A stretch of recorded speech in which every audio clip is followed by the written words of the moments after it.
نحمده ونصلي على رسوله الكريم اما بعد فاعوذ بالله من الشیطان الرجیم بسم اللہ الرحمن الرحیم۔ ہمارا منصوبات کا چیپٹر چل رہا ہے اور اس کے اوپر کافی ہم تفصیل سے پڑھ چکے ہیں، ایک دو اس میں سے جز رہتے ہیں اور انشاءاللہ وہ ساتھ ہی کور ہو جائیں گے۔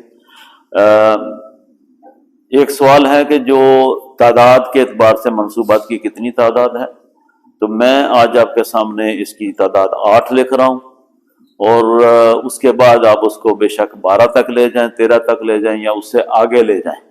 یہ ابھی آپ کے سامنے اس انداز سے لکھا بھی گیا ہے اور اس سوال کا جواب آپ کے سامنے بورڈ پہ موجود ہے۔ تو اس طرح ہم نے کرنا کیا ہے کہ ایک ہمارا ٹارگٹ ہے کہ ہم جب کوئی بندہ کہے کہ منصوبات کتنی ہیں، تو گن کے سنا دینے سے ایک اسٹوڈنٹ کو فائدہ نہیں ہوتا جو اسے چھوٹی چھوٹی تعریفات اور ایک ایک مثال بھی ساتھ وہ پیش نہ کرے۔ جب اس طرح ایک ایک مثال پیش کر لیتے ہیں تو اس میں کیا ہوتا ہے کہ اس مثال کی وجہ سے بندے کو یاد رہتا ہے اور سالہ سال یاد رہتا ہے۔ جیسے ان اللہ کان علیما حکیما، آپ اس آیت کو یاد کر لیں، ان اللہ علی کل شیء قدیر، ٹھیک ہے؟ تو اس میں دونوں چیزیں آ جاتی ہیں۔ میں نے اس طرح کوشش کی ہے کہ کچھ چیزیں لکھی بھی جائیں، لیکن کچھ چیزیں آپ پہلے اس کو پڑھ چکے ہیں، تو ہم بلا تاخیر اس کی طرف بڑھتے ہیں کہ 8 کی تعداد کیسے بنتی ہے۔ جی اوریجنلی چیپٹر کے اعتبار سے یہ ایک چیپٹر ہے حروف مشبہ بالفعل منصوبات کے اندر اقسام کے اعتبار سے۔ تو حروف مشبہ بالفعل کو جب آپ آگے جا کے دیکھتے ہیں تو اس کے اپنے آگے 6 اجزاء بنتے ہیں، جس کو ہم ان و اخواتها کا نام دیتے ہیں۔ ان سب کو کیا کہتے ہیں؟ حروف مشبہ بالفعل۔ اور یہ منصوبات میں کیوں آتے ہیں؟ ان دیکھیں کچھ ایسے آ جائیں گے جیسے کانا کا اسم، کانا کی خبر، ان کا اسم، ان کی خبر، تو یہ مرفوعات میں بھی آئیں گے اور منصوبات میں بھی آئیں گے۔ یہاں پہ ان کا اسم ہم کہتے ہیں تو یہ ان اللہ، یہ اللہ ہے، کس نے اللہ کیا ہے؟ ان نے، تو ہم اس کو ان کا اسم کہیں گے، ٹھیک ہے؟ اور اسی میں قدیر ہے۔ اگر آپ سارے جملے کو تفصیل کے ساتھ پڑھیں گے تو جو ان کا اسم اور ان کی خبر آپ کے سامنے ہے، تو ان کا اسم جو ہے منصوب ہے، ان کی خبر مرفوع ہے۔ تو اس کا مطلب یہ ہوا کہ یہ مرفوعات میں بھی آئے گا اور منصوبات میں بھی آئے گا، ٹھیک ہے؟ ایک جگہ پہ وہ ان کا اسم ہے جو منصوبات میں ہے اور ان کی خبر مرفوعات میں ہے، تو لہذا حروف مشبہ بالفعل کا دونوں طریقوں سے استعمال ہوگا، دونوں جگہوں پہ۔ تو اس طرح پہلے ہی سوال سے آپ کا جواب سامنے آ جاتا ہے کہ اقسام کی تعداد۔ اب اس پہ زیادہ واضح ہو جائے گا نمبر 2 پہ۔ ہم جب لکھتے ہیں مفاعل خمسہ، کچھ کتاب والوں نے مفاعل خمسہ کو پہلی 5 اقسام کوٹ کیا ہے بک میں۔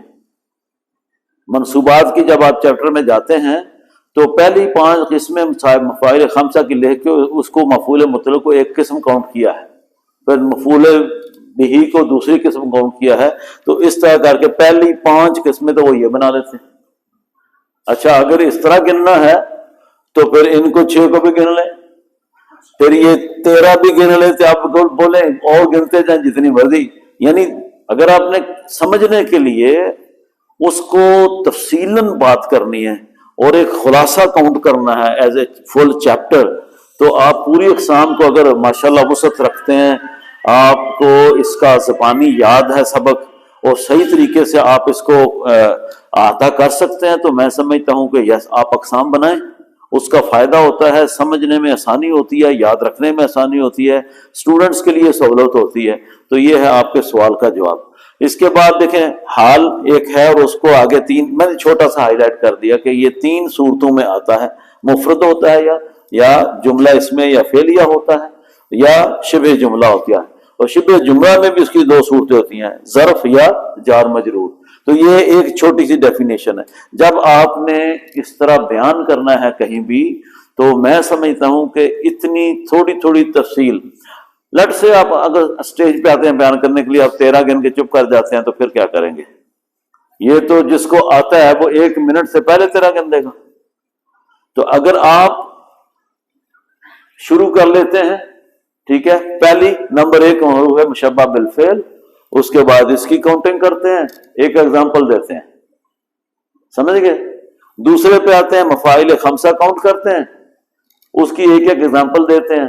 تو یہ آپ کو 7-8 منٹ لگ جائیں گے، بڑی تیزی سے بھی بیان کریں تو ان دو کو کور کرنے میں نے پورا اس کا کیا ہوا ہے کہ کتنا ٹائم لگتا ہے. اگر بڑی تیزی سے بھی آپ نکلتے ہیں تو ٹوٹل 30 منٹ کا یہ چیپٹر ہے. 13 مثالیں جب وہاں پہ جا کے لے کے آئیں گے نا تو یہ 30 منٹ سے اوپر جاتا ہے، وہ بہت لمبا ہو جاتا ہے. اس لیے جہاں ممکن تھا چھوٹی چھوٹی بات کر دی. اس کے لیے ہم نے بڑا تفصیلی پڑھ لیا ہوا ہے، ٹھیک ہے، کچھ نہیں لکھا. ایز این انڈیویجول ہے، منادہ مضاف ایک انڈیویجول ہے، اس کے اوپر بھی کوئی مثال نہیں دی، پہلے سے ہمارے پاس ہیں. آگے لائے نفی جنس کا اسم، یہ ہم نے پڑھا نہیں ہے ابھی. لائے نفی جنس کا اسم ہم نے نہیں پڑھا، تو اس کے لیے میں نے 2 باتیں لکھ دی ہیں، 3 کہ یہ 3 صورتوں میں آتا ہے، مضاف ہوتا ہے، مشابہ مضاف ہوتا ہے، مفرد نکرہ ہوتا ہے. ٹھیک ہے، اس کی تفصیل ہم پڑھیں گے. آ جائیں آگے.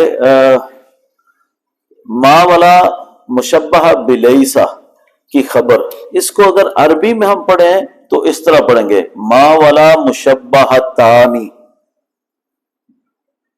یہ کیوں ہوا ہے؟ یہ 1 اور 2 تثنیہ بنا ہے، یہ جہاں پہ تثنیہ گرامر کے اعتبار سے بنا، کاؤنٹنگ میں بنا ہے. ٹھیک ہے، مشبہ تانی بلیسا. اچھا، اس کو یہ ہے، اس کو غلطی سے نہ پڑھ لیں. لیسا کی طرح کا معنی اور عمل 2 چیزیں بالکل لیسا کی طرح کرتا ہے. ایک تو جو معنی ہے وہ نفی کے طور پہ آتا ہے، جیسے لیسا سے مطلب نفی کا معنی نکلتا ہے. ٹھیک ہے، اور دوسرا کیا ہے کہ جو عمل کرتا ہے وہ بھی لیسا کی طرح کا عمل کرتا ہے. لیسا کا طرح عمل کیا ہے؟ یہ دونوں بھی مبتدا اور خبر پر داخل ہوتے ہیں، اور یہ اسم کو رفع اور خبر کو نصب دیتے ہیں. یہ ہے عمل، یہ عمل ہے، اور نفی کا معنی دیتے ہیں. ان کو مشبہتان بلیسا کہنے کی وجہ ہی صرف یہ ہے کہ یہ ما اور لا دونوں وہی عمل کرتے ہیں جو لیسا کرتا ہے. لیسا اوریجنل معنی رکھتا ہے جو نفی کے معنی ہیں، لیکن ما جو ہے یہ اور بھی بڑی جگہوں پہ استعمال ہوتا ہے، لا بھی اور جگہوں پہ استعمال ہوتا ہے.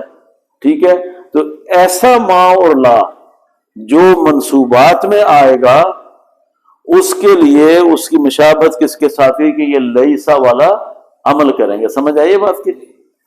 لیسا والا عمل کریں گے. لیسا کا عمل کیا ہے؟ معنوی اور عملی طور پہ. معنی کیا ہے؟ نفی کا، اور عمل کیا ہے؟ دونوں مبتدا اور خبر پر داخل ہوتے ہیں، ما اور لا دونوں، اور یہ اسم کو رفع اور خبر کو نصب دیتے ہیں.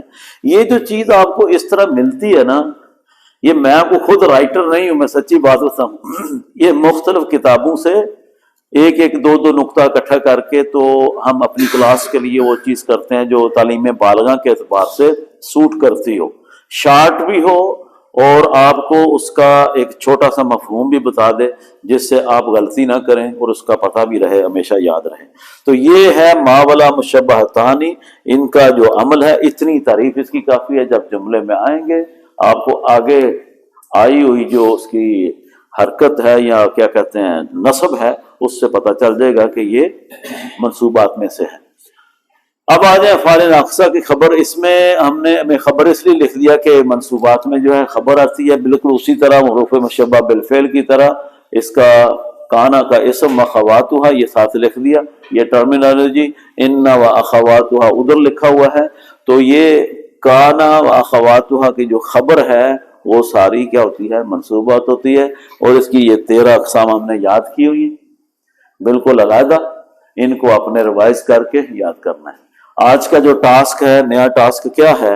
نیا ٹاسک یہی ہے کہ پہلے ہم صرف اقسام یاد کرتے رہیں اور انفرادی طور پہ تفصیل کے ساتھ پڑھتے رہیں. جیسے مفاعل خمسہ ہم نے پڑھے، کان مخاواتھا کے بارے میں پڑھا، حال تمیز کے لیے بارے میں پڑھا.